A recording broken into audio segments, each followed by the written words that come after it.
ॐ शुक्लाम्बरधरं विष्णुं शशिवर्णं चतुर्भुजं प्रसन्नवदनं ध्यायेत् सर्वविघ्नोपशान्तये। या देवी स्तूयते नित्यं विबुधैर्वेदपारगैः सा मे वसतु जिह्वाग्रे ब्रह्मरूपा सरस्वती। सदाशिवसमारम्भां शङ्कराचार्यमध्यमाम् अस्मदाचार्यपर्यन्तां वन्दे गुरुपरम्पराम्। ॐ सहना भवतु सहनौ भुनक्तु सह वीर्यं करवावहै तेजस्विनावधीतमस्तु मा विद्विषावहै। ॐ शान्ति शान्ति शान्तिः। ॐ माता पितृभ्यां नमो नमः। ॐ श्री गुरुभ्यो नमः। ॐ श्री महागणपतये नमः। ॐ श्री महासरस्वत्यै नमः। ॐ सर्वेभ्यो देवेभ्यो नमो नमः। ॐ सर्वाभ्यो गुरुपरम्पराभ्यो नमो नमः। தாயையும் தந்தையும் சத்குருநாதரையும் இஷ்ட தேவதையும் மனதினால் நன்கு பிரார்த்தனை செய்து சித்த சாந்தி தியானம் மானச ஜபம் ஆகியவற்றை சில நிமிடங்கள் அபியாசம் செய்வோமா.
நன்கு அமைதியுற்று ஒருமைப்பாட்டுடன் கூடிய மனமே விஸ்வரூப தியானத்திற்கு தகுதியான மனமாகும்.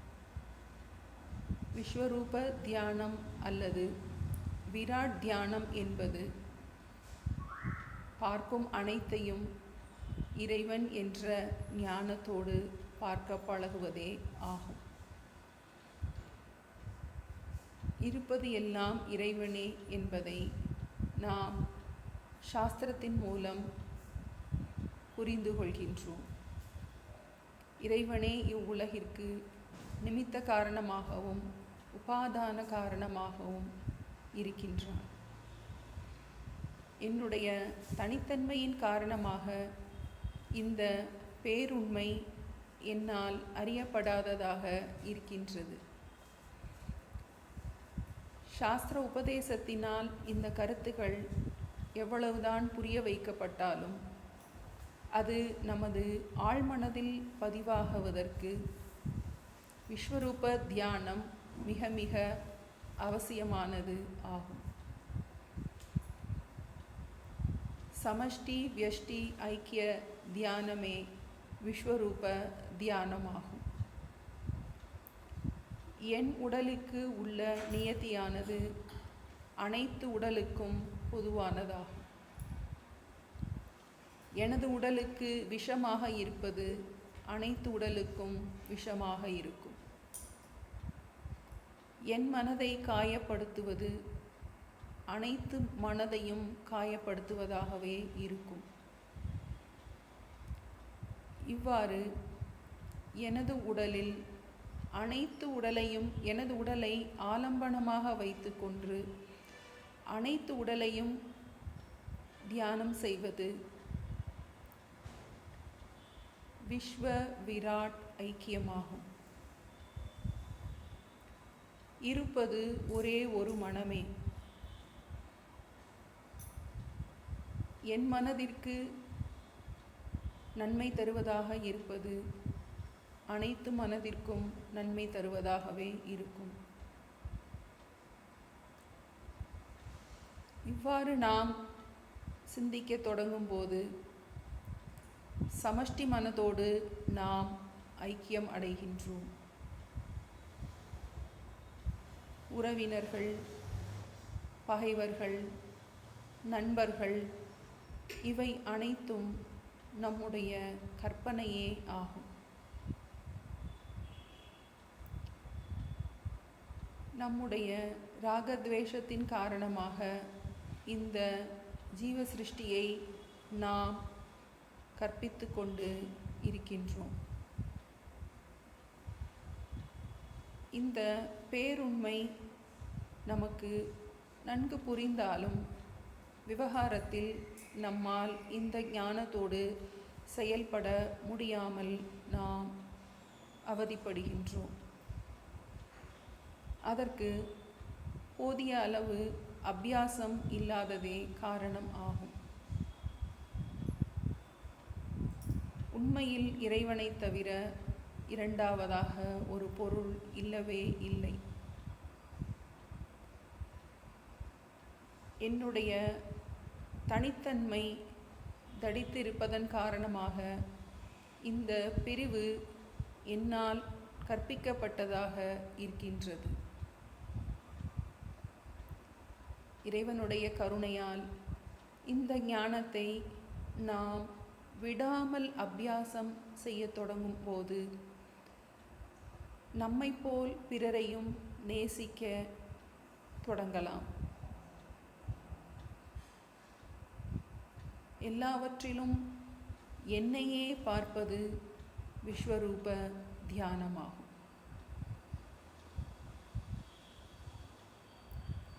எனக்கு எது நன்மை தருமோ அதையே நான் பிறருக்கு வழங்குவேனாக. என்னை எது சந்தோஷப்படுத்துமோ அதுவே மற்றவர்களையும் சந்தோஷப்படுத்தும் என்பதை நான் புரிந்து கொள்வேனாக. இந்த பேருண்மை நமது ஆழ்மனதில் பதியத் தொடங்கும் அளவு நமது ராகத்வேஷங்கள் வலுவிழக்க தொடங்குவதை நாம் உணர முடியும். சாஸ்திரம் இதையே சர்வாத்ம பாவம் என்று குறிப்பிடுகின்றது. இதுவே நம்மளுடைய மேலான லட்சியம் ஆகும். சகுண பிரம்ம தியானத்திலேயே மிக உயர்ந்த தியானம் என்பது அனைவரையும் இறைவனாக பார்ப்பதே ஆகும். தொடக்க காலத்தில் இந்த அபியாசம் நமக்கு மிகவும் துன்பத்தை தருவதாகவே இருக்கலாம். என்னால் எல்லாரையும் இறைவனாக பார்க்க முடியவில்லை என்கின்ற எண்ணம் மேலோங்குவதன் காரணமாக குற்ற உணர்ச்சியை அதிகப்படுத்துவதாக இருக்கலாம். பிரார்த்தனை மற்றும் விடாத பிரயத்தனத்தின் மூலம் இந்த அபியாசத்தை விடாமல் நாம் செய்ய தொடங்கும் போது இறைவனுடைய கருணையினால் தொடக்க காலத்தில் பாவனையாக இருந்த இந்த தியானம் படிப்படியாக ஞானமாக மாறுவதை நம்மால் உணர முடியும். இருப்பது எல்லாம் இறைவனே, பார்ப்பது எல்லாம் இறைவனே. இறைவனே எல்லாமாக காட்சியளிக்கின்றார். பார்க்கும் இடங்களெல்லாம் நந்தலாலா, உந்தன் கரிய நிறம் தோன்றுதடா நந்தலாலா. தீக்குள் விரலை வைத்தால் நந்தலாலா, உன்னை தீண்டும் இன்பம் தோன்றுதடா நந்தலாலா. நாம் பார்ப்பது, கேட்பது, முகர்வது, தொட்டு உணர்வது, நாம் விவகாரம் செய்வது அனைத்தும் இறைவனே ஆகும். இந்த ஞானம் நம் ஆழ்மனதில் நன்கு பதிய சில நிமிடங்கள் மனமுருகி பிரார்த்தனை செய்வோமாக.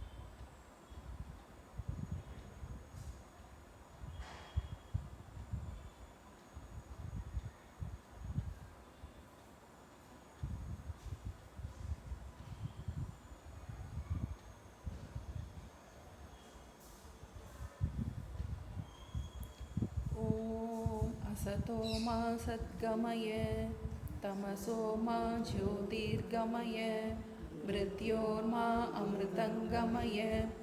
ओम शांति शांति शांति.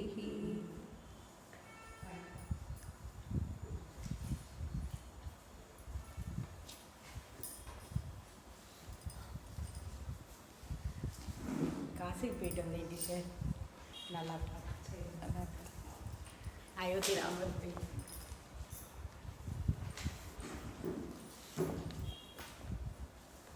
अविद्यारण्यकान्तारे भ्रमतां प्राणिनां सदा विद्यामार्गोपदेष्टारं विद्यारण्यगुरुं श्रये.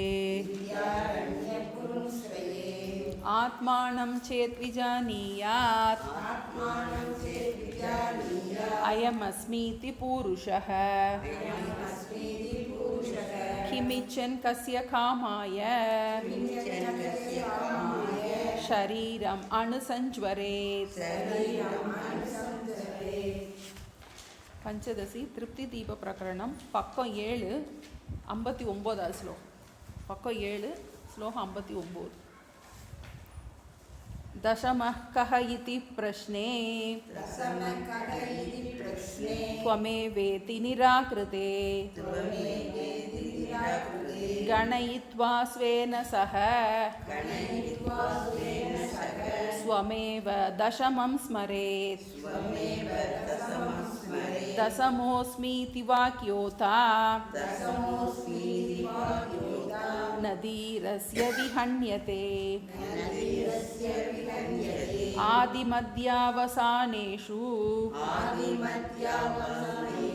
न नवद्यस्य संशयः. सदेवेत्यादिवाक्येन ब्रह्मसत्त्वं परोक्षतः गृहीत्वा तत्त्वमस्यादि व्याख्यात् व्यक्तिं समुल्लिखेत्. आदिमध्यावसानेषु स्वस्य ब्रह्मवद्वीर्यं नैव व्यभिचरेत् तस्मात् अपरोक्ष्यं प्रतिष्ठितम्. जन्मादिकारणत्वाख्य लक्षणेन भृगुः पुरा पारोक्ष्येण गृहीत्वाद विचाराद् व्यक्तिम् ऐक्षत यद्यपि त्वमसीत्यत्र वाक्यं नो चेत् भृगोः पिता तदाप्यन्नं प्राणमिति विचार्य स्थलम् उक्तवान् अन्नप्राणादिकोशेषु सुविचार्य पुनः पुनः आनन्दं व्यक्तिम् ईक्षित्वा ब्रह्मलक्ष्मा अपि अयूयुजत्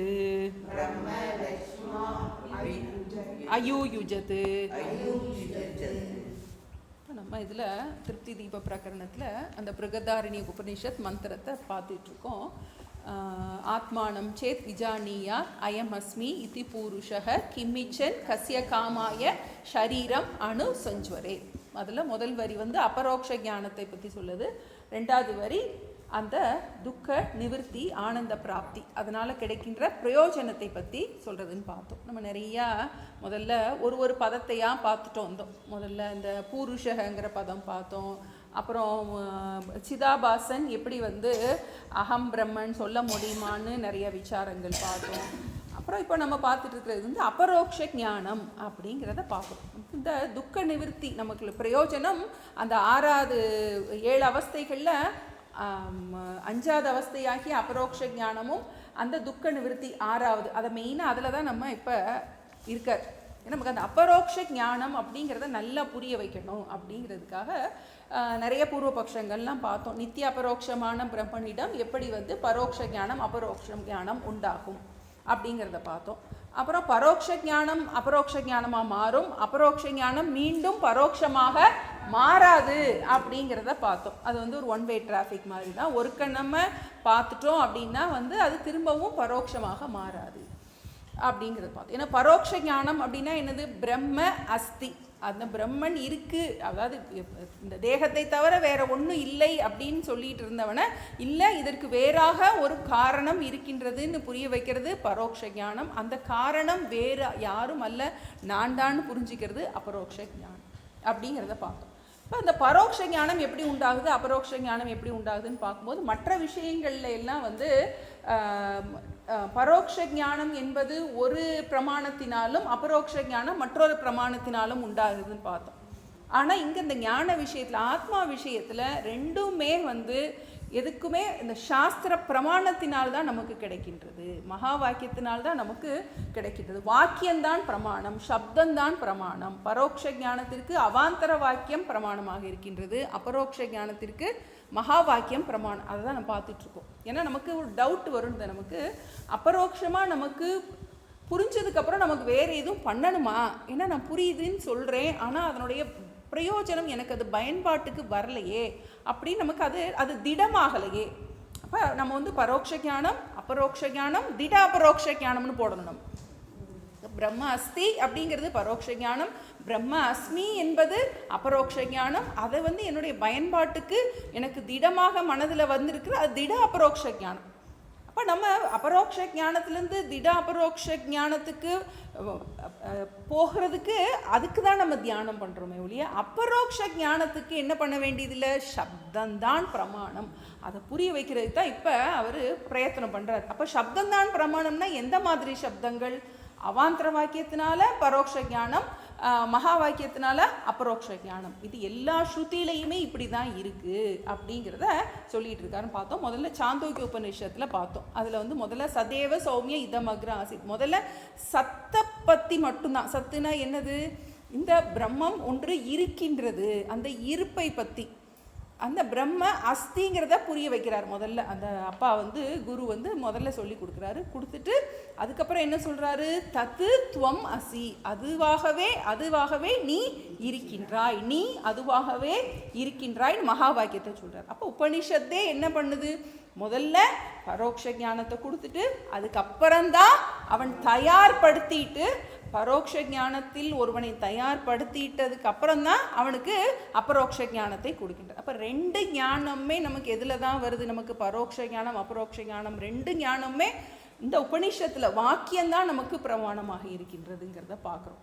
இப்போ அடுத்து இதில் பார்த்தோம். நம்ம அடுத்து பிருகுவள்ளியில் பார்த்த 63 64ங்கிறது தைத்திய உபநிஷத்தில் இருக்கிற பிருகுவள்ளியில் என்ன சொல்லப்பட்டது அப்படின்னு பார்க்கும்போது அதில் முதல்ல யதோவா இமானி பூதானி ஜாயந்தேன் அந்த மந்திரம் வரும். எதில் இருந்து இந்த பஞ்சபூதங்கள் எல்லாம் உண்டாகின்றதோ அதுவே பிரம்மம் அப்படின்னு அந்த முதல் மந்திரம் அதை தான் சொல்லுகின்றது. அதுதான் பிரம்மம் அப்படின்னு சொல்லிட்டு அப்போ இதில் நமக்கு ஒரு பூர்வபக்ஷம் வந்தது.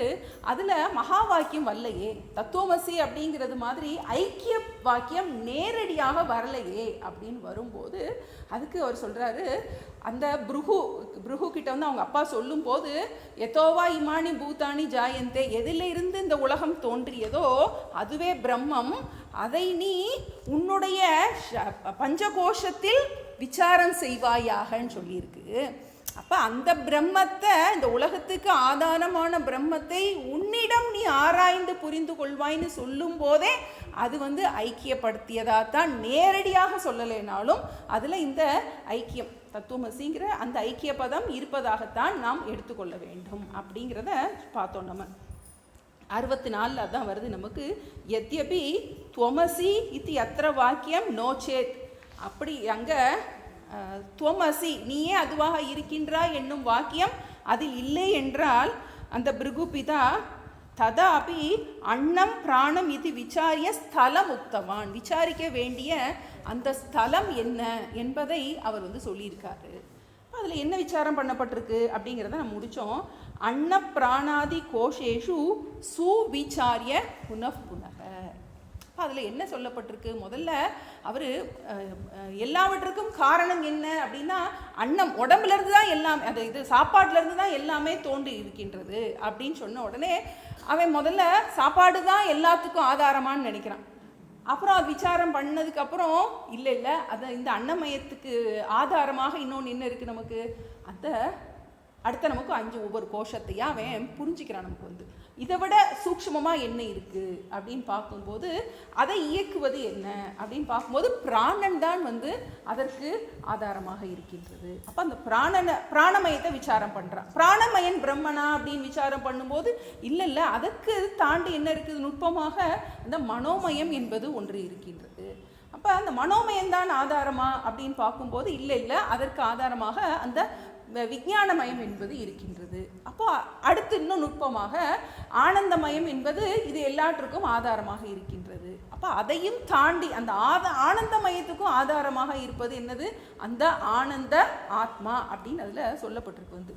நம்ம இன்னும் அடுத்து தைத்திரிய உபநிஷத்து நம்ம படிப்போம்னு வச்சுருக்கு. இது முடிச்சுட்டு நம்ம இன்னும் ஆழம், அது தெரிஞ்ச விஷயமா இருந்தால் கூட அதில் அபியாசம் பண்ணுறதுக்கு நிறைய விஷயங்கள் இருக்குது. அந்த சமஷ்டி வியஷ்டி ஐக்கிய தியானங்கள் நிறையா இருக்குது நமக்கு.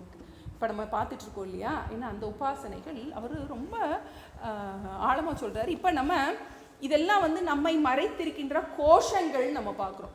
கோஷம்னா ஒரு உரை மாதிரி, ஒரு திரை. நம்ம ஸ்வரூபம் ஆனந்தமே என்பதை புரியாமல் நம்மளை மறைச்சிருக்கின்ற திரை. இப்போ அவர் சொல்கிறார், குருபுராணத்தை ரொம்ப நல்லா சொல்கிறார். இப்போ நம்ம ஒவ்வொருத்தரும் ஏதாவது இந்த கோஷத்தில் நம்ம மாட்டியிருப்போம். இப்போ நம்ம எந்த கோஷத்தில் நம்ம இருக்கோம், ஏன்னா முதல்ல ஒரு கோஷத்தில் இருந்தியா முழுமையாக விடுபட்டாதான் அடுத்த கோஷத்துக்கு நம்ம போக முடியும். இப்போ நம்ம எந்த கோஷத்தில் இருக்கோம் அப்படிங்கிறதுக்கு, இப்போ நம்ம அன்னமய கோஷத்தில் நமக்கு அபிமானம் இருக்குது அப்படின்னா, இப்போ யாராவது என்னை நீ கருப்பாக இருக்க, நீ ஒல்லியாக இருக்க, நீ ரொம்ப டாலாக இருக்க அப்படின்னு யாராவது நம்மளுடைய சரீரத்தை பற்றி கமெண்ட் பண்ணும்போது நம்ம அஃபெக்ட் ஆகிறோம். எனக்கு இந்த உடல் சரியில்லை, இந்த உடம்புல இருக்க இது எனக்கு தொந்தரவாக இருக்குது, இந்த ஸ்தூல சரீரம் நமக்கு துன்பத்தை தருவதாக இருக்கின்றது என்று ஏதாவது ஒரு நேரத்தில் நம்ம நினச்சோன்னா கூட நமக்கு அதில் அபிமானம் இருக்குதுன்னு அர்த்தம். நம்ம அந்த கோஷத்தில் இருக்கோம். நமக்கு எவ்வளோ ட்ரெஸ் பண்ணுறதில்ல ரொம்ப நேரம் நம்ம டைம் ஸ்பெண்ட் பண்ணுறோமா, இதெல்லாம் நமக்கு அந்த ஸ்தூல எந்த சரீரத்தில் நம்ம இருக்கோம் அப்படிங்கிறதுக்கு ஒரு அபிமானம். ஏன்னா ஒரு சரீரத்துலேருந்து முழுமையாக நம்ம அபிமானத்தில் விட்டுட்டு போனால் தான் அடுத்த சரீரத்துக்கு போக முடியும். இதெல்லாம் நம்ம புரிஞ்சிக்கிற விஷயம் கிடையாது. இது நமக்கு அபியாசம் பண்ண வேண்டிய விஷயங்கள். ஏன்னா இதெல்லாம் இருந்தால் தான் நமக்கு அந்த அந்த சமஷ்டி வெஷ்டி ஐக்கியம்ங்கிறது நமக்கு அதிகாரித்துவம் முழுமையாக கிடைக்கும். இப்போ நம்மளுக்கே இது செக் பண்ணி பார்த்துக்கணும். நம்ம எந்த இடத்துல அஃபெக்ட் ஆகிறோம். இப்போ அஃபெக்ட் ஆகிறோன்னா நம்ம இந்த கோஷத்தில் நம்ம மாட்டிக்கிட்டு இருக்கோம். இப்போ அடுத்து என்னது பிராணமய சரீரம். பிராணமயம் என்பது என்னது சாப்பாடு. நமக்கு சாப்பிட்றதுல ரொம்ப இதாக இருக்குது. நமக்கு டேஸ்ட்டாக இருந்தால் நான் டேஸ்ட்டாக இல்லைன்னா என்னால் சாப்பிடவே முடியாது அப்படின்னு யாராவது சொன்னாங்கன்னா அவங்க வந்து என்னது இந்த பிராணமயத்தில் பசி என்னால் தாங்கவே முடியாது அப்படின்னு என்னால் தூங்காமல் இருக்க இதில் நமக்கு எதுலையாவது உள்ள நமக்கு வந்து ரொம்ப ஸ்டக்கப் ஆகி இருக்கும். கண்டிஷன்ஸ் நமக்கு இருக்குது. இதெல்லாம் நமக்கு கண்டிஷன்ஸ். நமக்கு வந்து நம்ம பைண்டிங் டிசையர், நான் பைண்டிங் டிசையர், இதெல்லாம் நம்மளை பைண்ட் பண்ணுது. நமக்கு இதெல்லாம் இதுன்னு விடுபட முடியல அப்படின்னா நம்ம அந்த பிராணமயில சிக்கிட்டு இருக்கோம். இப்போ ஒருத்தர் சாப்பிட்டு திட்டிக்கிட்டே நமக்கு சாப்பாடு கொடுக்குறாங்க. வந்து 2 கேட்டகரி இருப்பாங்க. ஈவன் கையால் சாப்பிடலைனாலும் பரவாயில்ல வந்து அப்படின்னு நினச்சோன்னா நம்ம பிராணமயத்தில் ஸ்டக்கப் ஆகலை. வந்து என்ன திட்டுனாலும் எனக்கு சாப்பாடு முக்கியம் அப்படின்னு இருந்தோன்னா நமக்கு வந்து என்ன ஆகுது, நம்ம பிராணமயில ஸ்டக்கப் ஆகிடும். இப்போ திட்டிகிட்டே இருக்கோம் எனக்கு இந்த சாப்பாடு வேண்டாம் அப்படின்னோன்னா நம்ம மனசு வந்து அந்த இடத்துல என்ன ஆகுது, காயப்படுது. அப்போ நம்ம மனோமய கோஷத்தில் அப்போ எப்போல்லாம் நம்ம பொதுவாகவே நம்ம அதிகமான நேரம் மனோமயத்தில் ரொம்ப ஸ்டக்கப் ஆகிருக்கோம். நம்ம மனசில் நமக்கு வந்து பிரச்சனை இருக்குது, நமக்கு கவலைப்பட்டு ஒரு விஷயம் வந்து நம்மள மனசில் வந்து நமக்கு வந்து திரும்ப திரும்ப நமக்கு ஒரு தொந்தரவாகவே இருக்குது அப்படின்னா நம்ம மனோமய கோஷத்தை தாண்ட முடியாமல் இருக்கும். ஏதோ ஒரு வார்த்தைகள், ஏதோ ஒரு விஷயங்கள். அப்போ இந்த இடத்துலலாம் அவர் நிறைய வந்து இந்த சமஷ்டி மனம், வெஷ்டி மனம், இந்த ஐக்கியத்தையும் இப்போ இந்த தியானம் நமக்கு வந்து ரொம்ப முக்கியம். நமக்கு இந்த படிச்சுட்டு இப்போ பண்ணிட்டு வரோம் இல்லையா, அதை வந்து அவர் நிறைய சொல்கிறார். வந்து இப்போ எந்த கோஷத்தில் உனக்கு வந்து பிரச்சனை இருக்குது, அப்போ இந்த ஒரு தியானம் முடிச்சுட்டு நம்ம ஸ்டக்கப் ஆகலைன்னா தான் அடுத்ததுக்கு போக முடியும், அடுத்த கோஷத்துக்கு போக முடியும். படி மாதிரி நமக்கு வந்து. ஏன்னா இப்போ இந்த மனோமயத்தில் நமக்கு பிரச்சனை இருக்குது அப்படின்னா நம்ம கொஞ்ச நாள் வந்து சமஷ்டி வெஷ்டி நமக்கு என்ன பண்ண நல்லா ஐக்கியம் பண்ணிட்டு அதன் மூலமாக என்ன கொடுக்குறோம், அதுக்கு மனசுக்கு அறிவு கொடுக்கும். அறிவுங்கிறது என்னது, விஞ்ஞானமய கோஷம்.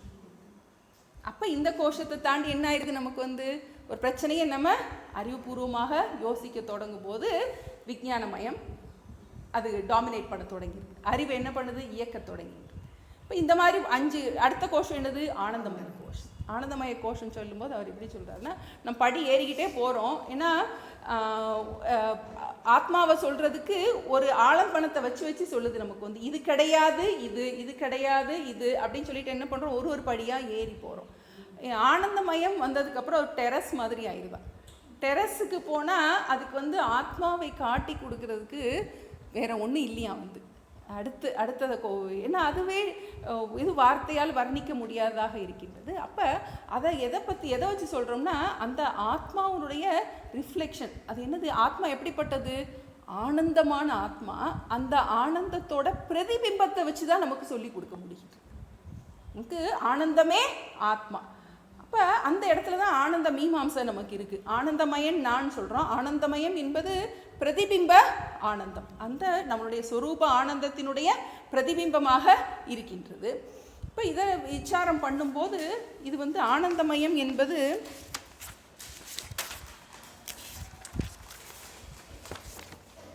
இது விதை ரூபமாக அனைத்து அனுபவங்களுக்கும் கர்ம பலனுக்கும் விதை ரூபமாக உள்ளது.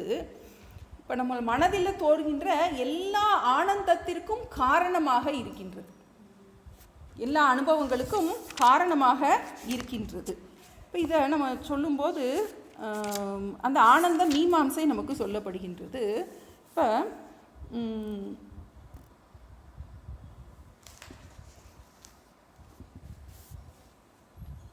இப்போ இந்த அது வந்து விருத்தியில் தான் நமக்கு என்ன ஆகுது, நமக்கு இந்த ஆனந்தத்தின் தாரதமியமானது நம்மளுடைய விருத்திகளில் தான் வெளிப்படுகின்றது, நம்ம அனுபவிக்கப்படுகின்றது. அப்போ இந்த 3 விதமாக இருக்குது நம்மளுடைய விருத்தியில். நம்ம 3 விதமாக ஆனந்தத்தை அனுபவிக்கின்றோம். பிரிய விருத்தி, மோத விருத்தி, பிரமோத விருத்தின்னு 3 பதங்கள் இருக்குது. ஒரு பொருளை பார்ப்பதால் நமக்கு கிடைக்கின்ற இன்பம், ஒரு பொருளை அடைவதால் நமக்கு அடைகின்ற இன்பம், அதை அனுபவிப்பதால் அனுபவிக்கின்ற இன்பம். இந்த 3 விதமான இன்பங்கள் இதுதான் நமக்கு எல்லா இதுலேயும் நமக்கு இருக்குது. இந்த ஆனந்தங்கிறது தான் ஒன்று அதை பார்க்குறதால இன்பம், இல்லாவிட்டால் அது அடைவதால் இன்பம், இல்லாவிட்டால் அது அனுபவிப்பதால் வரும் இன்பம். இந்த 3 தான் நமக்கு இருக்குது. இந்த அனைத்துமே, இந்த விருத்திகள் எல்லாமே, இது எல்லாமே விருத்தியிலிருந்து வெளிப்படுகின்ற சுகம். உண்மையிலேயே அந்த சுகம் என்பது அந்த வஸ்துவில் இல்லை. நம்ம என்ன நினைக்கிறோம், அந்த சுகம் என்பது அந்த வஸ்துவில், பொருளில் இருக்கின்றது அப்படின்னு நம்ம நினைக்கிறோம். அதுக்கு தான் 2 எக்ஸாம்பிள் நம்ம பார்க்குறோம். தூக்கத்தில் நம்ம பொருளே இல்லாமல் நாம் சுகமாக இருக்கின்றோம், அது ஒன்று. இன்னொன்று பார்க்குறோம், நமக்கு ஞானி என்ன பண்ணுறாரு, எந்த பொருளும் இல்லாமல் அவர் இருக்கார். இப்போ ஞானியை பொறுத்த வரைக்கும் எப்படி இருக்குது அப்படின்னா, ஞானிக்கு அவர் தூங்கவும் இல்லை, அவர் தூங்கலை, உலக பொருட்களை அனுபவிக்கவும் இல்லை, ஆனாலும் அவருக்கு ஆனந்தம் இருக்கின்றது. அது எதனால் அப்படிங்கும்போது, அதுக்கு அவர் அது பிரம்மம் ஆனந்தம்ங்கிறதுக்கு, ஏன்னா அவர் அந்த அந்த பிரம்மமே ஆனந்தம், பிரம்மமாகவே இருக்கின்றாரா ஞானி. அதனால அந்த பிரம்மத்தினுடைய ஆனந்தம் அவருக்கு வெளிப்படுகின்ற, அவரோட இதில் வெளிப்படுகின்றது. இந்த ஞானிக்கு எப்படின்னா, இந்த உலகம் எதுவுமே அவருக்கு சுகத்தை கொடுக்கும் சக்தியை இழந்து விட்டது அப்படின்ற. இந்த உலகம் ஞானிக்கு சுகத்தை கொடுக்கும் சக்தியை இழந்து விட்டது. சுகத்தையும் கொடுக்கறதில்லை, துக்கத்தையும் கொடுப்பதில்லை. நம்ம சுகத்தை விட்டால் தான் துக்கத்திலிருந்து வெளிப்பட முடியும். இப்போ இந்த ஆனந்தமயம் என்பது ஒரு பிரதிபிம்ப ஆனந்தம். ஆத்மாவே ஆனந்தம் என்பதை காட்டுவதற்காக சொல்லப்படுகின்றது. இது காரணமாக இருக்கின்றது நம்ம பார்க்குறோம். இன்னும் நல்ல ஆழமாக நம்ம அடுத்து, எனக்கு சொன்ன திருப்தி வரல எனக்கு. நம்ம தைத்திரிய உபநிஷத்தை திரும்பவும் நம்ம நல்லா படிப்போம். அதில் இன்னும் 2-3 சுவாமிஜியோடது நமக்கு கேட்டு எனக்கு சொன்னால் தான் ஒரு திருப்தியாக இருக்கும்னு எனக்கு இருக்கு. இப்போ இந்த இடத்துல நம்ம இந்த ஒரு கோஷமும் ஆனந்த இது தாண்டி நம்ம இவர் என்ன புரிஞ்சுக்கிறார், பிருகு ஆனந்த ஆத்மான்னு புரிஞ்சுக்கிறாரு அப்படின்னு பிருகுவள்ளியில் சொல்லப்பட்டிருக்கு. அவருக்கு பரோட்ச ஞானமும் அபரோக்ஷ ஞானமும் 2மே இந்த உபதேசத்தினால் தான் வந்தது அப்படிங்கிறதுக்கு ஒரு எக்ஸாம்பிள். அது அளவுக்கு நம்ம இதை புரிஞ்சுக்கிடுவோம். இனி அடுத்து நமக்கு ஆழமாக பிரம்மானந்த வள்ளியில்தான் இந்த ஆனந்த மீமாம்சா நமக்கு ரொம்ப விளக்கமாக இருக்குது. அதில் ஒரு மந்திரத்தைக்கும் நம்ம படித்து நம்ம இப்போ சொன்னால் உங்களுக்கு ரொம்ப சொன்ன திருப்தி எனக்கு உள்ள கேட்ட திருப்தி உங்களுக்கும் இல்லை. இது ஜென்ரலாக ஆனந்தமயம் என்பது ஒரு பிரதிபிம்ப ஆனந்தம் அப்படின்னு புரிஞ்சுக்கோங்க. ஆமாம்.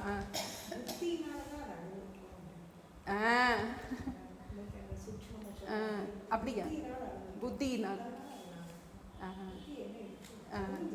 ஆமாம்.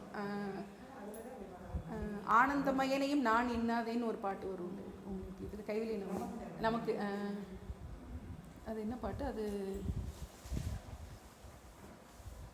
ஆனந்தமயனையும் நான் இன்னாதே.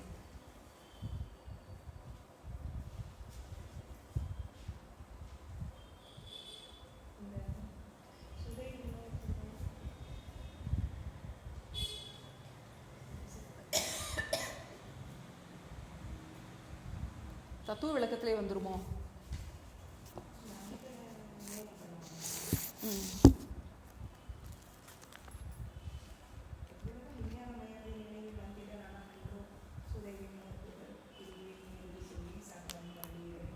அபவாதத்தில் தானே டீச்சர் வரும், ஆனந்தமயனையும் நான் என்னதே அப்படிங்கிறது இல்லையா?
சரி இருக்கட்டும் டீச்சர், அடுத்து பார்ப்போம் வேணா அடுத்த கிளாஸ்.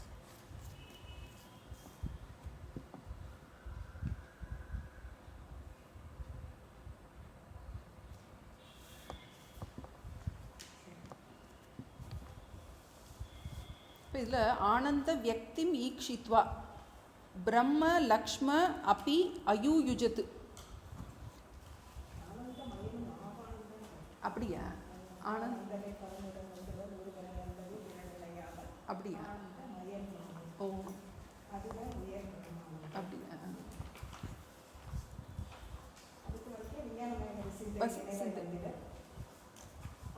அழகன்று.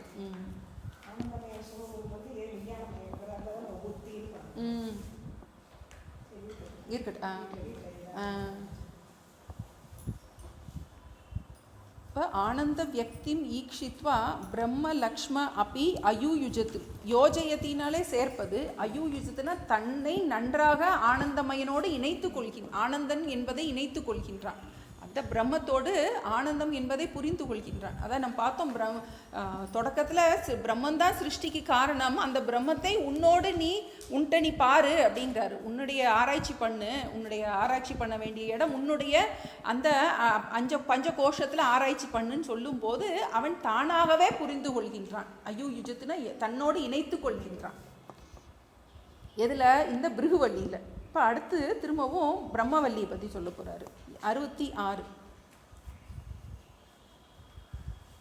சத்யம் ஞானம் அனந்தஞ்ச இத்யேவம் பிரம்மஸ்வலக்ஷணம் உக்த்வா குஹாஹிதத்வேன கோஷேஷ்வத்தத் பிரதர்ஷிதம். சத்யம் ஞானம் அனந்தஞ்ச இத்யேவம் பிரம்மஸ்வலக்ஷணம் உக்த்வா குஹாஹிதத்வேன கோஷேஷ்வேதத் பிரதர்ஷிதம். இது அடுத்ததுல பிரம்மானந்த வல்லி. பிரம்மானந்த வல்லிங்கிறது தைத்திரிய உபநிஷத்தில் 2ஆவதாக இருக்கிறது. அதுலேயும் நமக்கு என்ன பார்க்குறோம்? மகா வாக்கியம் அவாந்தர வாக்கியம் ரெண்டுமே சொல்லப்பட்டிருக்கு அப்படிங்கிறத திரும்ப சொல்கிறார். சத்தியம் ஞானம் அனந்தஞ்ச. சத்தியம், சத்தியம்னா 3 காலத்திலும் இருப்பது, இருப்பு. இந்த நம்ம வாக்கில் இருக்க அந்த சத்தியம் கிடையாது, இருப்புங்கிற சத்து. அது என்னது? மைக் இருக்கின்றது, சேர் இருக்கின்றது, புஸ்தகம் இருக்கின்றது, இருக்கின்றதுன்னு சொல்கிறது எல்லாவற்றிலையும் இருக்கின்றது. அப்போ அந்த தூய இருப்பானது ஞானம், சத்தியம் ஞானம் அனந்தம் அறிவு சொரூபமாக இருக்கின்றது. அந்த பிரம்மத்தோட லட்சணம் முதல்ல சொல்லப்பட்டிருக்கு அந்த பிரம்மானந்த வழியில். அனந்தம், அனந்தம்னா வரையறைக்கு உட்படாதது. சத்தியம் ஞானம் அனந்தஞ்ச. அப்படிப்பட்ட பிரம்மம் அதில் முதல் அணுவாகத்தில் வருது. அந்த சத்தியம் ஞானம் அனந்தஞ்ச அந்த பிரம்மம் ஹிருதய குகையில் உணரப்படுகின்றது. அதை அறிந்தவன் சர்வ துக்கத்திலிருந்தும் விடுபடுகின்றான் அப்படின்னு அந்த முதல் அணுவாகம் இருக்குது. நமக்கு எதுக்காக இதை எடுத்திருக்காருன்னா, நம்மளுடைய திருப்தி தீப பிரகரணத்தில் நம்ம சொல்ல போகிறது இதுதான். அந்த அபரோக்ஷ ஞானத்தின் மூலமாக இந்த ஞானம் நமக்கு கிடைக்கின்றது. அப்போ அதில் என்ன சொல்லப்பட்டிருக்கு? சத்தியம் ஞானம் அனந்தஞ்ச இதி ஏவம் பிரம்ம ஸ்வலக்ஷணம். பிரம்மத்தினுடைய லட்சணமானது டீச்சர் இருக்கா? டீச்சர்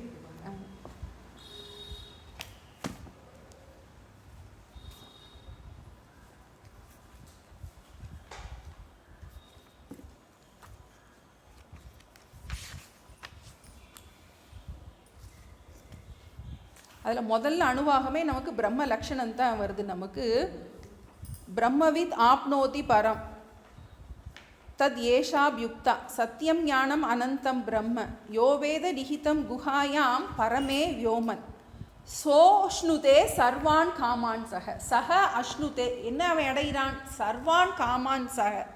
அதான் அவன் எல்லா பொருள்களையும் அடைந்தவனாகின்றான். பிரயோஜனம், இந்த சத்தியம் ஞானம் அனந்தம் என்பதுதான் பிரம்மத்துடைய லட்சணம். அதை ஒருவன் தன்னுடைய ஹிருதய குகையில் தானாக உணர்கின்றான். அவ்வாறு உணர்ந்தவன் அடைகின்ற பிரயோஜனம் என்னன்னா, அவன் எல்லாவற்றையும் அடைந்தவன் ஆகின்றான். அப்படின்னா என்ன ஆகுது? அவன் எல்லா காமங்களிலிருந்தும் எல்லா ஆசைகளிலிருந்தும் விடுபடுகின்றான். அப்படின்னா என்ன? அவன் திருப்தியாக இருக்கின்றான். அதே தான் நம்ம இங்கே எப்படி சர்வகாமாப்தி நம்ம எப்படி நம்ம திருப்தி தீப பிரகரணத்தில் அவர் சொல்லும் போதே ஜீவன் முக்தசிய யா திருப்திகி, அந்த ஜீவன் முக்தனுக்கு எந்த ஒரு திருப்தி வருகின்றதோ அதே தான் இங்கே நமக்கு தைத்திரிய உபநிஷத்தில் பிரம்மானந்த வழியில் முதல் அணுவாகத்தில் சொல்லப்பட்டிருக்கு. அதில் முதல்ல என்ன சொல்லப்பட்டிருக்கு? பிரம்மவித்து ஆப்னோதி பரம். பிரம்மவித்துனா பிரம்மத்தை அறிந்தவன், ஆப்னோதி, ஆப்னோத்தினா அடைகிறான், பரம்னா மேலானதை. பிரம்மத்தை அறிந்தவன் மேலானதை அடைகின்றான். பிரம்மம்னா என்ன அப்படின்னா சத்தியம் ஞானம் அனந்தம் பிரம்ம அப்படின்னு அதனுடைய லட்சணம். இது என்ன லட்சணம்? நமக்கு ஸ்வரூப லட்சணம் படிச்சுப்போம். தடஸ்த லட்சணம், ஸ்வரூப லட்சணம். தடஸ்த லட்சணம் அப்படின்னா என்னது? ஒன்றை காட்டி அதை இது பண்ணுறது. ஒரு வீடை சொல்லணும் அப்படின்னா காக்கா உட்கார்ந்துருக்கிற வீடு அப்படின்னு சொல்லும்போது அது தடஸ்த லட்சணம். ஒன்றை காட்டி மற்றொன்றை காட்டுவது. இப்போ அந்த வீடை பற்றி அது பச்சை கலர் பெயிண்ட் அடிச்சிருக்கு, அது பக்கத்தில் ஒரு மரம் இருக்குது அப்படின்னு சொல்லிட்டு அந்த வீடை நேரடியாக சொல்கிறது ஸ்வரூப லட்சணம். அது மாதிரி இப்போ இதில் அந்த பிரம்மானந்த வள்ளியில் ஸ்வரூப லட்சணம் சொல்லப்பட்டிருக்கு. சத்தியம் ஞானம் அனந்தம் பிரம்ம. அந்த பிரம்மத்தை நீ எப்படி நீ அறிந்து கொள்வது? குஹாஹிதம். அதை தான் சொல்லியிருக்கு. முதல்ல அதில் அவாந்தர வாக்கியமாக சத்தியம் ஞானம் அனந்தம் பிரம்மன் மட்டும் சொல்லப்பட்டிருக்கு. அடுத்து மகா வாக்கியமாக ரெண்டாவது வரியில் சொல்கிறோம், உக்துவா நம்ம சத்தியம் ஞானம் அனந்தஞ்ச இதி ஏவம் பிரம்ம ஸ்வலக்ஷணம். வரியில் இருக்குது பிரம்ம ஸ்வலக்ஷணம், பிரம்மத்தின் ஸ்வரூப லக்ஷணம். சத்தியம் ஞானம் அனந்தம் பிரம்ம என்று பிரம்மத்தின் ஸ்வரூப லக்ஷணம் பிரம்மானந்த வல்லியில் சொல்லப்பட்டிருக்கு. அடுத்தது உக்துவா குஹாஹிதத்வேன.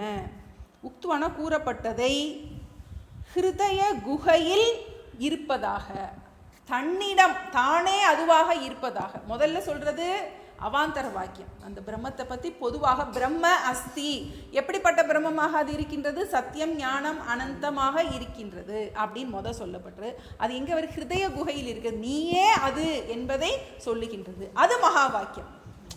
அப்போ நமக்கு ரெண்டுமே என்னவது? பரோட்ச ஞானம் அபரோக்ஷ ஞானம் ரெண்டுமே வாக்கியத்தினால தான் கொடுக்கப்படுகின்றது அப்படிங்கிறதுக்காக திரும்பவும் அது சொல்கிறாரு. கோஷேஷு ஏவ ஏதத் பிரதர்ஷித்தம். கோஷேஷு, கோஷேஷுன்னா அந்த 5 கோஷங்களுக்குள் அந்த ஹிருதய குகையில் இருப்பதாக ஏதத், ஏதத்னா அந்த பிரம்மம் பிரதர்ஷித்தம் நன்றாக உபதேசிக்கப்பட்டுள்ளது. இந்த அபரோக்ஷ ஞானமானது நன்றாக உபதேசிக்கப்பட்டுள்ளது. இப்போ நம்ம எத்தனை பார்த்துட்டோம்? முதல்ல சாந்தோக்கிய உபநிஷத்தில் பார்த்துருக்கோம், அடுத்து பிருகுவல்லி பார்த்துருக்கோம், இப்போ அடுத்து தைத்திரிய உபநிஷத்தில் பிரம்மானந்த வள்ளியில் பார்க்குறோம். திரும்ப இன்னொரு எக்ஸாம்பிள் கொடுக்குறாரு. இப்போ இதில் தைத்திரிய உபநிஷத்துங்கிறது நமக்கு யஜுர்வேதம், சாந்தோக்கிய உபநிஷத்துங்கிறது சாமவேதம். இனி அடுத்து திரும்பவும் சாந்தோக்கிய உபநிஷத்தில் இன்னொரு எக்ஸாம்பிள் கொடுக்குறாரு. 67. ஏன்னா பரோட்சம் அபரோக்ஷம் ரெண்டுக்குமே உனக்கு ஸ்ருதி தான் பிரமாணம் அப்படிங்கிறதுக்காக அதை மாற்றக்கூடாது நமக்கு. ஏன்னா நமக்கு தியானம் பிரமாணமான்னு நமக்கு ஒரு டவுட் வந்துக்கிட்டே இருக்கும். அப்போ ரெண்டுமே நீ புரிஞ்சிக்கிறது தான். பரோட்ச ஞானமும் சரி அபரோக்ஷ ஞானமும் சரி புரிஞ்சிக்கிறது தான். ஆனால் அது அபரோக்ஷ ஞானம் திருட அபரோக்ஷமாக ஞானம் ஆகிறதுக்கு அதுக்கு வேற உபாயம் இருக்குது. ஆனால் அபரோக்ஷ ஞானம் என்பது புரிஞ்சிக்கிறது தான் அப்படிங்கிறதுக்காக 67. பாரோக்ஷேன விபுத்யேந்திரஹ விபுத்யேந்திரஹ ய ஆத்மேத்யேதி லக்ஷணாத் अपरोक्षीकर्तुमिच्छन् चतुर्वारं गुरुं ययौ. பாரோ இச்சன் அந்த இடத்துல சந்தி இருக்கு, ரெண்டாவது இதில் அந்த இடத்துல இச்சன். பாரோக்ஷேன விபுத்யேந்திரஹ ய ஆத்மேத்யாதிலக்ஷணாத் अपरोक्षीकर्तुम् इच्छन् சதுர்வாரம் குரும் யயௌ. இது சாந்தோக்கிய உபநிஷத்துல இருக்கின்ற பிரஜாபதி வித்யான்னு ஒரு இருக்கு.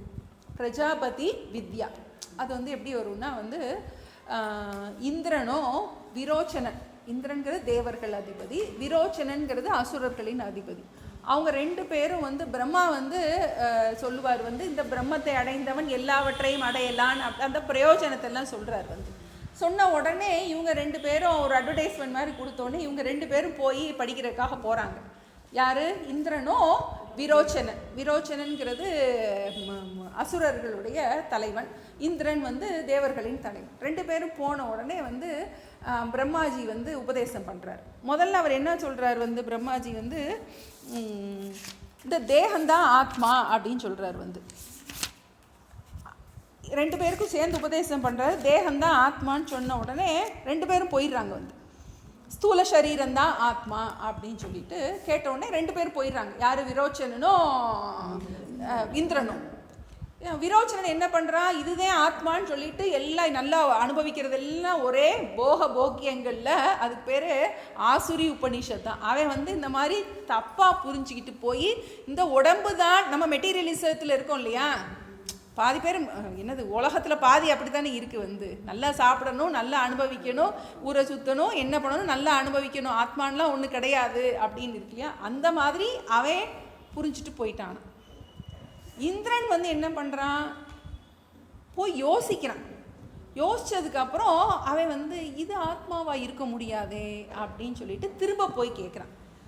பிரம்மாஜிட்ட கேட்டோடனே அவர் வந்து அவஸ்தாத்திரயங்களை வச்சு சொல்லி கொடுக்குறாரு. வந்து இந்த ஜாகிரத அவஸ்தை அது வந்து விஸ்வ நம்ம தைஜச இது பிராக்ஞன் இருக்கு இல்லையா, அதை அந்த மாதிரி அவன் என்ன பண்ணுறான்? அடுத்து ஸ்தூல சரீரம் ஆத்மா இல்லை அப்படின்னா அடுத்து சூக்ஷ்ம சரீரத்தை போய் ஆத்மான்னு அவர் சொல்கிறார். வந்து அவனுக்கு அதுலேயும் வந்து என்னது உடன்பாடு இல்லை. அப்போ இது ஆத்மாவாக இருக்க முடியாது அப்படின்னு சொல்லிட்டு அடுத்து காரண சரீரத்துக்கு போயிட்டு அப்புறம் அதுக்கு ஆதாரமான அந்த ஆத்மா பற்றி சொல்கிறார் பிரம்மாஜி. அது வந்து நமக்கு அதில் வருது. இதில் அந்த பிரஜாபதி வித்யாவில் வருது. அப்போ பரோட்சமாக முதல்ல சொல்லிட்டாலும் அவன் என்ன பண்ணுறான்? திரும்ப திரும்ப 4 தடவை போய் கேட்குறான். கேட்டதுக்கப்புறம் அவனுக்கு அதுக்கப்புறம் தான் அவனுக்கு அபரோக்ஷ ஞானம் வருது. அப்போ நம்ம படித்தோம் டீச்சர், பிரஜாபதி வித்யா படிச்சிருக்கோம். படிச்சிங்களா? அப்படியா? எடுத்த அப்போ நமக்கு அப்போ திரும்ப திரும்ப பரோட்ச ஞானமும் உபதேசத்தால் தான் வந்தது, அபரோக்ஷ ஞானமும் உபதேசத்தால் தான் வந்தது. அதுக்கு உதாரணமாக சொல்கிறாரு, பாரோக்ஷியேன விபுத்திய இந்திரக.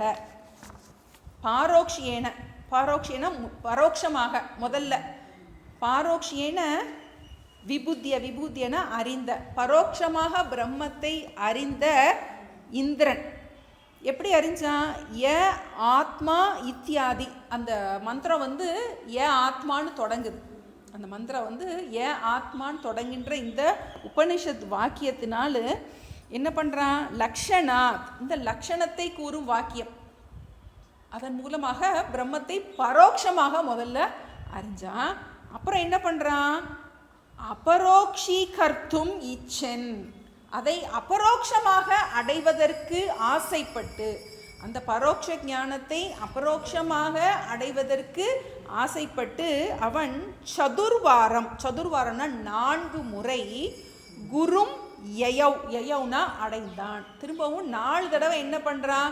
குருவை அடைந்தான். அது வந்து ரொம்ப நல்லா இருக்கும். அதில் வந்து ஒரு உபாசனை இருக்கும், தகர வித்யான்னு அதுக்கு பேர். அதில் வந்து நம்ம அந்த எல்லாமே வந்து உனக்குள்ளே இருக்கிற இந்த ஆகாசம்தான் வெளியவும் இருக்கின்றது. எப்படி வந்து இந்த வெளியே இருக்கிற ஆகாசத்தில் எல்லாமே, இந்த வெளியே இருக்கிற ஆகாசமானது எல்லாவற்றுக்கும் இடம் கொடுத்துருக்கின்றதோ, அதில் என்ன இருக்குது? மலை. வெளியே இருக்கிற ஆகாசத்தில் தான் மலை இருக்குது, கடல் இருக்குது, எல்லாம் யானை இருக்குது, குதிரை இருக்குது, எல்லாமே என்ன இருக்குது? வெளியே இருக்கிற ஆகாசம் இடம் கொடுத்துருக்கு. வெளியே இருக்கிற ஆகாசமும் உனக்குள்ளே இருக்க ஆகாசமும் வேறு வேறு கிடையாது.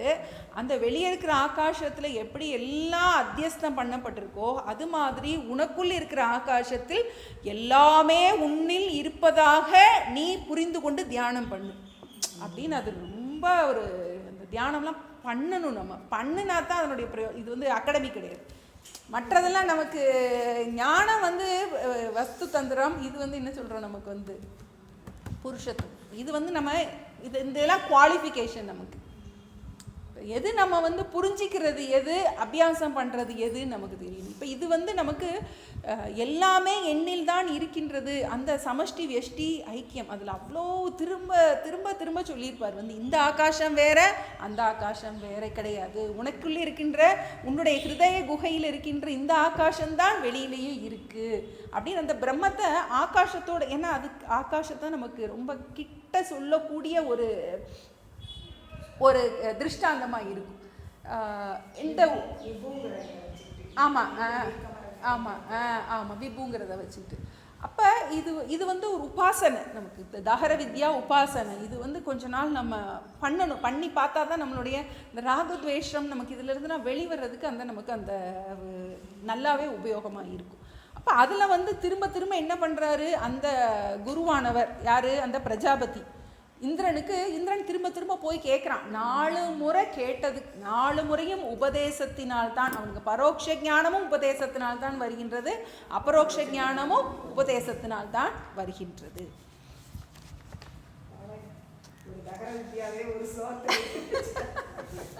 சும்மா நட்சல்ல, ஏன்னா அது ரொம்ப சாமி அப்படி எடுத்தாங்க. அது நமக்கு அவ்வளோ, ஏன்னா அந்த உபாசனை நமக்கு என்ன நமக்கு அது சூக்ஷ்மமாக இருக்குது நமக்கு. அப்போ அதுக்குரிய குவாலிஃபிகேஷன் நமக்கு அந்த சமஷ்டி வெஷ்டி அந்த ஐக்கியம் விஸ்வரூபம் நமக்கு அது நல்லா உள் வாங்குறதுக்கு அது நிறையா. ஏன்னா அது வந்து அது சொல்லும் போதே சாமி சொல்லுவாங்க இது 3 இருக்கும் வந்து சத்வித்யா, அடுத்து பூம வித்யா, தஹர வித்யா 3. அந்த சத்வித்யாங்கிறது வந்து உத்தம அதிகாரிக்கு, பூம வித்யாங்கிறது மத்தியம அதிகாரிக்கு, தகர வித்யாங்கிறது வந்து அதம அதிகாரிக்கு. ஏன்னா நமக்குலாம் புரிய அதை வந்து புரிஞ்சிக்கிறதுக்கு கஷ்டமாக, ஏன்னா அது எப்படியாவது நம்ம இப்படியா அப்படியான்ட்டு இருக்கும். அப்போ இது உபாசனையாக பண்ணு, எல்லாமே எண்ணில் தான் இருக்கின்றது அப்படிங்கிறது உபாசனை பண்ணு. கெட்டவனும் எண்ணில் தான் இருக்கான், நல்லவனும் என்கிட்ட தான் இருக்கான். அப்போ அந்த சர்வாத்ம பாவம் வர்றதுக்கு நம்மளுடைய அந்த ராகத்வேஷங்கள் எல்லாம் அதோட விஷத்தெல்லாம் பிடுங்கிடலாம். இந்த அபியாசம் நம்ம விடாமல் பண்ணும்போது அதனுடைய, ஏன்னா இது வேறு பரமாத்மா சாமி சொல்கிறாரு, இந்த மகா வாக்கியத்தை நீ கிளியராக புரிஞ்சுக்கிட்டீன்னா உன்னுடைய ஸ்பிரிச்சுவல் ஜேர்னி இஸ் ஓவர் அப்படிங்கிறது. ஏன்னா மகா வாக்கியத்தினால்தான் உனக்கு வந்து மோட்சம் கிடைக்க போகின்றது. மகா வாக்கியத்தை நீ கிளியராக புரிஞ்சுக்கிட்ட அப்படின்னா நமக்கு முடிஞ்சிருச்சு. அப்போ நமக்கு அது உள் வாங்கலாம் அப்படின்னா அதுக்கு வேற பிரதிபந்தம் இருக்குது. ஆனால் நம்மளுடைய படிப்பு எதோட முடிஞ்சிருச்சு, இதோட முடிஞ்சிருச்சு, மகா வாக்கியத்தோட முடிஞ்சிருச்சு. அதுக்கப்புறம் ஒர்க் பண்ண இதெல்லாம் வேற இதுக்காக நம்ம இந்த சமஷ்டி வெஷ்டிங்கிறோம். நம்ம இந்த பஞ்ச கோஷத்தில் நீ பாரு, எந்த கோஷத்தில் நீ இருக்கன்னு பாரு, இதெல்லாம் வந்து அபியாசம் நமக்கு வந்து. ஆனால் உபதேசம் எதோட முடிஞ்சிச்சு, மகா வாக்கியத்தோடு முடிஞ்சு போச்சு. அதுக்கப்புறம் வேற ஒன்றும் இல்லை வந்து நீயே அது அவ்வளோதான், அத்தோட முடிஞ்சு போச்சு. ஓம் தத் சத் தான். அதுக்கப்புறம் நம்ம பண்ணுறது எல்லாம் எதுக்காக, நம்ம அரைகுறையாக சாதன சதுஷ்டயத்தோடு உள்ளே வந்துட்டோம் நம்ம. அப்போ அப்படி இருக்கும்போது நம்மளால் என்ன பண்ண முடியல, ஒரு சின்ன வார்த்தையை நம்மளால் வந்து இது பண்ண முடியல அப்படின்னா என்ன அர்த்தம், நம்ம மனோமயத்தில் நிற்கிறோம். அப்போ மனோமயத்தை தாண்டிட்டோம், மனோமயத்தில் அபிமானம் தாண்டிடுச்சு அப்படின்னா நம்மளையும் யாரும் காயப்படுத்த முடியாது, நம்மளும் யாரையுமே காயப்படுத்த மாட்டோம். அதான் இண்டிகேஷன். ஏன்னா நம்ம பேசும்போதே அலர்ட்டாக பேசுவோம். இந்த வார்த்தையை என்ன யாராவது ஒன்று சொன்னால் எனக்கு எப்படி இருக்கும், அப்போ இந்த வார்த்தையை நான் பேச மாட்டேன். அவங்க பேசலாம், அது வந்து என் கையில் கிடையாது. அவங்க வார்த்தையிலேருந்து அவங்க வாயிலிருந்து வர்ற வார்த்தை வந்து என்னவா வேணா கூட இருக்கலாம். ஆனால் இது என்ன ஆகும்னா, இது நம்ம இப்படி கேர்ஃபுல்லாக அதில் வரும் நமக்கு, இதை நீ பண்ண என்னெல்லாம் பிரயோஜனம் கிடைக்கும்னு. ஞானம் கிடைக்கிறது இது முக்கிய பலன் வந்து அவாந்தரமாக நீ மனோமயத்தை வந்து நீ வந்து ஐக்கியம் படுத்தி போனீன்னா என்ன கிடைக்கும், அன்னமயத்தையும் சமஷ்டி வேஷ்டி ஐக்கியப்படுத்தினா என்ன கிடைக்கும். இப்போ நம்ம இது அலர்ட்டாக இருக்க இருக்க என்ன ஆகும்னா, நம்ம ஒருத்தரை காயப்படுத்தாமல் பேச பேச என்ன ஆகும்னா, மற்றவர்களுடைய வார்த்தைகளுக்கு நம்மை காயப்படுத்துகின்ற குணம் இருக்காது. ஏன்னா நம்ம என்ன ஆயிடுவோம், நம்ம இதிலிருந்து ஆனந்தமயத்துக்கு விஞ்ஞானமயத்துக்கு வந்துடுவோம். விஞ்ஞானமயத்துக்கு வந்துட்டா என்ன ஆகும்னா, எப்படி ஒரு சின்ன பிள்ளை வந்து நம்ம மேலே காரி துப்புனா கூட சின்ன பிள்ளைன்ட்டு போயிடுவோம். அதுக்கு ஒன்றும் விவரம் தெரியும். நம்ம மேலே என்ன சின்ன குழந்தையா இருக்கும்போது என்ன பண்ணுது, அது எல்லாம் போகுது நமக்கு வந்து மலமூத்திரம் எல்லாம், அது சின்ன குழந்தை, அது ஒரு அசுத்தம் தான் நமக்கு, அது சின்ன குழந்தை. அது மாதிரி நம்ம மனோமயத்தை தாண்டிட்டோம் அப்படின்னா, நம்ம விஞ்ஞானமயன் ஆயிட்டோம் அப்படின்னா, அது நம்ம அறிவு நல்லா வேலை பார்க்கும்போது இவங்களுடைய அந்த வார்த்தைகளோ செயல்பாடுகளோ அவங்க பக்குவம் அவ்வளோதான் அப்படின்னு என்ன ஆயிரும், நம்மளால் ஈஸியாக தாண்டிட்டு போக முடியும். அப்போ இதெல்லாம் நமக்கு அபியாசம் பண்ணணும் நமக்கு வந்து. ஆனால் பாடம் எதோட முடிஞ்சிச்சு அதை மறந்துடக்கூடாது. மகா வாக்கியத்தோட பாடம் முடிஞ்சிருச்சு. அந்த பாடம் நமக்கு பிரயோஜனம் கிடைக்கலைன்னா இந்த கோஷங்களை நம்ம சரி பண்ணணும். அதனால தான் திரும்ப நம்ம பாடம் முடிச்சிட்டாலும் நம்ம திரும்ப கோஷத்தை சரி பண்ணுறதுக்கு திரும்ப நம்ம இதை தைத்திரிய உபநிஷத்தில் போய் படிப்போம். எனக்கு இதை படித்தோடனே சரி அடுத்து அதை எடுப்போம். ஏன்னா நமக்கு பிரயோஜனம் கிடைக்கணும் இல்லையா, அந்த பாடத்தோட பிரயோஜனம் கிடைக்கணும். அப்போ எங்கே போய் ஒர்க் பண்ணணுங்கிறதுக்காக இதை நல்ல ஆழமாகவே நம்ம பிருகுவல்லியும் பிரம்மானந்தவல்லியும் நம்ம அடுத்து படிப்போம். இப்போ நம்ம என்ன பார்த்தோம், இப்போ சாந்தோக்கிய உபநிஷத்தில் பிரஜாபதி வித்யாவில் இந்திரன் வந்து 4 முறை போய் கேட்டுட்டான். எல்லாமே உபதேசம்தான், பரோட்ச ஞானம் அபரோக்ஷ ஞானம் ரெண்டுமே உபதேசம்தான். அடுத்து ஒரு வீட்டில் ஸ்லோகம் பார்த்துருவோம். 68 ஆத்மாவா இதமித்யாதௌ பரோக்ஷம் பிரம்மலக்ஷிதம் அத்யாரோப அபவாதாப்யாம் பிரஜ்ஞானம் பிரம்மதர்ஷிதம் ஆத்மாவா இதமித்யாதௌ பரோக்ஷம் பிரம்மலக்ஷிதம் அத்யாரோப அபவாதாப்யாம் பிரஜ்ஞானம் பிரம்மதர்ஷிதம். இப்போ இது திரும்ப ஐத்திரேய உபனிஷத் அதில் ஒரு வாக்கியத்தை சொல்கிறார் வந்து. இது வந்து ரிக்வேதம். இப்போ நம்ம ஏற்கனவே சாந்தோக்கிய உபனிஷத் சாமவேதம், தைத்திரேய உபனிஷத் யஜுர்வேதம், இது வந்து ஐத்திரேய உபனிஷத் ரிக்வேதம். இந்த ரிக்வேதத்தில் இருக்கிற அவாந்தர வாக்கியம் மகா வாக்கியம் ரெண்டையுமே சொல்லப்பட்டிருக்கு. ஆத்மாவா இதம் இதி ஆதௌ. ஆத்மாவா இதம், ஆத்மாதான் முதலில் இருந்தது. ஆத்மானா என்னது, பிரம்மந்தான் முதலில் இருந்தது. எப்படி நமக்கு பிரம்மவித் ஆப்னோதி பரமோத பார்த்தோம், பிரம்ம அஸ்தி நம்ம பார்த்தோமோ அது மாதிரி இதுலேயும் முதல்ல ஆத்மாதான் இருந்தது அப்படிங்கிற ஆதவ், ஆதவ்னா முதலியவற்றார் என்ற வார்த்தைகளின் மூலம் பரோக்ஷம் பிரம்ம லக்ஷிதம், லக்ஷிதம்னா உபதேசிக்கப்பட்டது. அப்போ முதல்ல ஆத்மாவா இதம் என்கின்ற ஆத்மாதான் முதலில் இருக்கின்றது என்கின்ற அவாந்தர வாக்கியத்தின் மூலம் புரிஞ்சுக்கணும் நமக்கு. அது முதல்ல அவாந்தர பிரம்ம அஸ்தி, ஆத்மா அஸ்தி, ஒன்று இருக்கின்றது அப்படின்னு புரிஞ்சுக்கிறதுக்காக பரோக்ஷ பிரம்ம லக்ஷிதம், பரோட்சமாக இந்த பிரம்மமானது உபதேசிக்கப்பட்டது. அடுத்தது அதில் எப்படி அடுத்து சொல்லப்பட்டிருக்கு, ஏன்னா ஒரு உபநிஷத்துலேயும் ஒரு பிரக்ரியா மூலமாக சொல்லப்பட்டிருக்கு. இப்போ நமக்கு எப்படி வந்து ஐக்கியத்தை வந்து ஒரு விதமாக சொல்லப்பட்டிருக்கு, இதில் எப்படி சொல்லப்பட்டிருக்கு ஐத்திரேய உபநிஷத்தில் அத்தியாரோப அபவாதாபியாம். அத்தியாரோபம்னா முதல்ல சிருஷ்டியை சொல்லி அப்புறம் சிருஷ்டியை நீக்கி, சிருஷ்டியை உபதேசித்து சிருஷ்டியை நீக்கி பிரஜானம் பிரம்ம, பிரஜானம் பிரம்மனா அந்த தூய உணர்வே பிரம்மம், ஆத்மாவே பிரம்மம் என்கின்ற அந்த மகா வாக்கியமானது உபதேசிக்கப்பட்டது. தர்ஷித்தம், தர்ஷித்தம்னா புரிய வைக்கப்பட்டது, சொல்லப்பட்டது. ஏன்னா அஸ்திங்கிறத புரியாதவனால அஸ்மிங்கிறத புரிஞ்சிக்க முடியாது. இப்போ சரீரத்துக்கு வேறாக ஒரு பொருள் இருக்கின்றதுங்கிறத புரிய வச்சு அது நீயேன்னு புரிய வைக்கிற. ஏன்னா இப்போ ஒரு விஷயத்த நம்ம புதுசாக ஒரு விஷயத்த சொல்லி கொடுக்க போகிறோன்னா ஒரு ஸ்டெப்பில் சொல்லி கொடுத்துடலாம். அதான் நமக்கு எதனால அத்தியாரோபம் பண்ணி நம்ம சொல்கிறோம் அப்படின்னு பார்க்கும்போது, ஏன்னா சிருஷ்டிங்கிறது இல்லை. சிருஷ்டிங்கிறதுல என்ன ஆகுது, ஒன்றுமே உண்டாகலை, எதுவுமே தோன்றவில்லை, நாம ரூபம் மட்டும்தான் தோன்றியிருக்கு. புரிஞ்சுக்கணும், நல்லா புரிஞ்சுக்கணும். சிருஷ்டியில் என்ன சொல்ல போகிறோம், ஜஸ்ட் நேம் அண்ட் ஃபார்ம். எப்படி இந்த தங்கத்தில் ஒரு வளையல்ங்கிற பேரும் அது ஒரு வடிவமும் உண்டாக்கி இருக்கின்றோதோ அது மாதிரி சிருஷ்டியில் வேறு ஒன்றுமே நடக்கலை, நாமமும் ரூபமும் மாயினால் உண்டு பண்ணப்பட்டிருக்கு. நல்லா புரிஞ்சுக்கணும் இது ரொம்ப. ஏன்னா சிருஷ்டின்னு ஒன்றும் இல்லவே இல்லை, ஆனால் எனக்கு இருக்கிற மாதிரி இருக்குது. அப்போ ஒன்று இல்லைங்கிறத புரிய வைக்கிறது ஈஸி, ஒன்று தப்பாக புரிஞ்சிருக்கப்பட்டதை புரிய வைக்கிறதுக்காக நல்லா புரிஞ்சுக்கணும். ஏன்னா அதை பற்றி ஒரு தவறான ஒரு கருத்து இருக்கின்றது நமக்கு. அப்போ தவறான கருத்தை நீக்குவதற்காக 2 ஸ்டெப்பில் பண்ண வேண்டியது இருக்குது நமக்கு.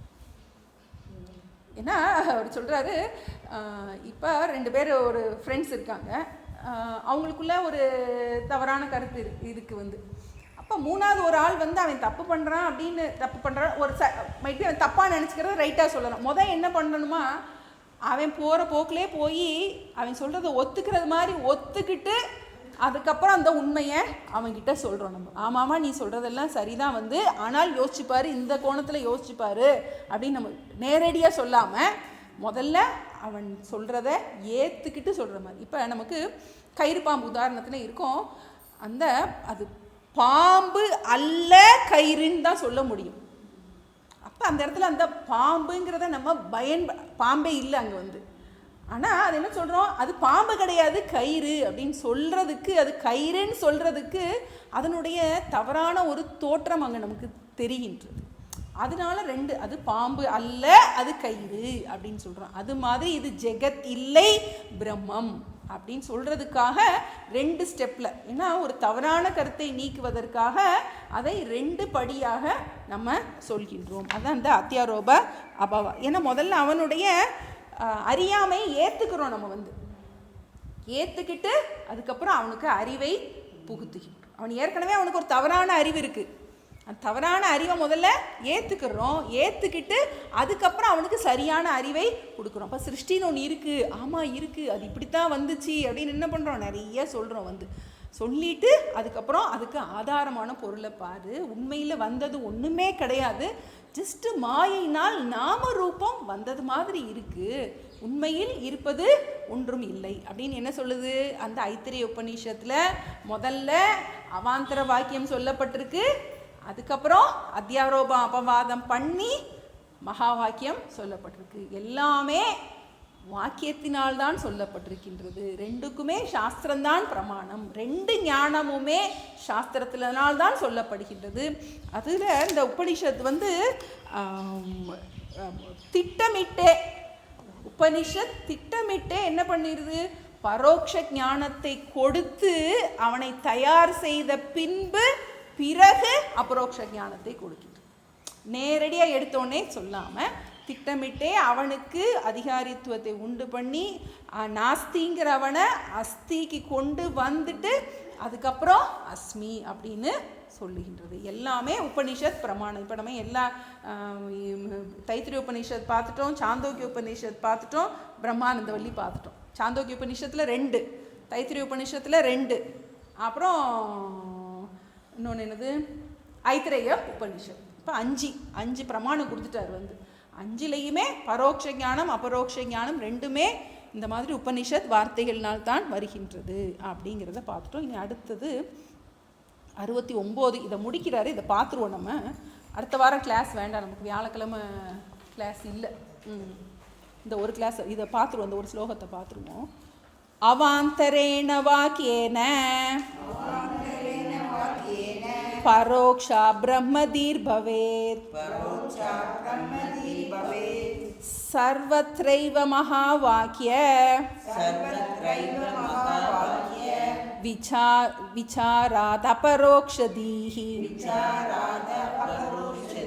அவாந்தரேண வாக்யேன பரோக்ஷா பிரம்மதீர் பவேத் சர்வத்ரைவ மகாவாக்ய விசாராத் பரோக்ஷதீஹி விசாராத் அபரோக்ஷதீஹி அபரோக்ஷதீஹி. இப்போ 18லேருந்து இப்போ 69 வரைக்கும், சாரி 48லேருந்து 69 வரைக்கும் ஃபுல்லாக பரோட்ச ஞானம் அபரோக்ஷ ஞானம் விசாரம் தான் வந்திருக்கு. இதோட நிறைவு பண்ணுறாரு அதனுடைய விளக்கத்தை. பரோட்ச ஞானம் அபரோக்ஷ ஞானத்தை பற்றின அவாந்தர ஞானம் எப்படி வருது, சாரி பரோட்ச ஞானம் எப்படி வருது, அபரோக்ஷ ஞானம் எப்படி வருது அப்படிங்கிறது. அவாந்தரேன வாக்கியேன, அவாந்தரேன வாக்கியேனா பிரம்ம அஸ்தி என்கின்ற அவாந்தர வாக்கியத்தின் மூலமாக பரோக்ஷ பிரம்ம தீஹி பவேத், பரோக்ஷ பிரம்ம ஞானம் உண்டாகின்றது அவாந்தர வாக்கியத்தினால்.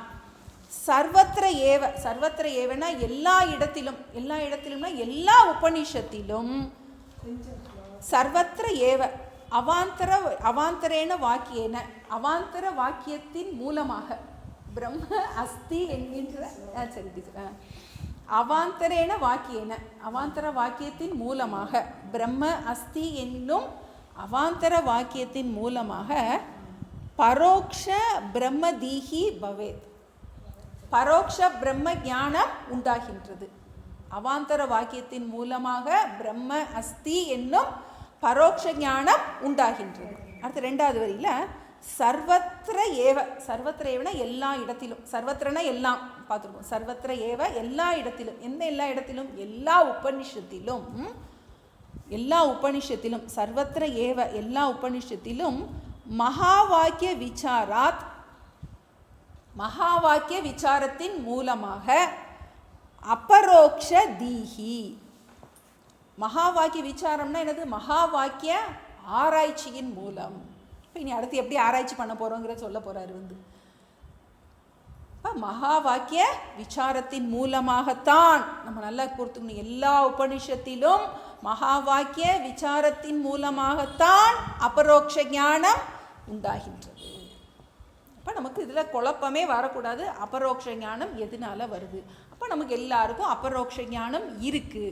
அப்போ இன்னும் வந்து அடுத்து மகா வாக்கியத்தை எப்படி விசாரம் பண்ணணும் அப்படிங்கிறத நமக்கு சொல்ல போகிறாரு. இன்னும் நமக்கு இதில் திட அபரோக்ஷ ஞானத்துக்கு உபாயம் நமக்கு புரிஞ்சிருச்சு, ஆனால் நமக்கு அதனுடைய பிரயோஜனம் கிடைக்கல அப்படின்னா என்ன பண்ணணும் அப்படிங்கிறத அடுத்து வரப்போன்ற இன்னும் நிறைய ஸ்லோகங்கள் இருக்குது, அதில் நம்ம சொல்ல போகிறாரு. இப்போ இது வரைக்கும் நம்ம பார்த்தது பரோக்ஷ ஞானம் அபரோக்ஷ ஞானம் ரெண்டுமே விசாரத்தினால் தான் உண்டாகின்றது. பரோக்ஷ ஞானம் அவாந்தர வாக்கிய விசாரம், இது அபரோக்ஷ ஞானம் மகா வாக்கிய விசாரம். அதுக்கு நிறைய உபனிஷத் அவரே சொன்னார், நிறைய தசமன் அதெல்லாம் சொன்னார், எக்ஸாம்பிளாக சொல்லிட்டு அப்புறம் என்ன சொன்னார், ஸ்ருதியிலேருந்து நிறையா எல்லா உபனிஷத்துலேயுமே முதல்ல பரோக்ஷ ஞானம் சொல்லப்பட்டு அப்புறம் தான் அபரோக்ஷ ஞானம் சொல்லப்பட்டிருக்கு அப்படின்னு இதோட முடிச்சிருக்காரு. நம்ம இனி அடுத்த கிளாஸில் இன்னும் இதை ஆழமாக பார்ப்போம்.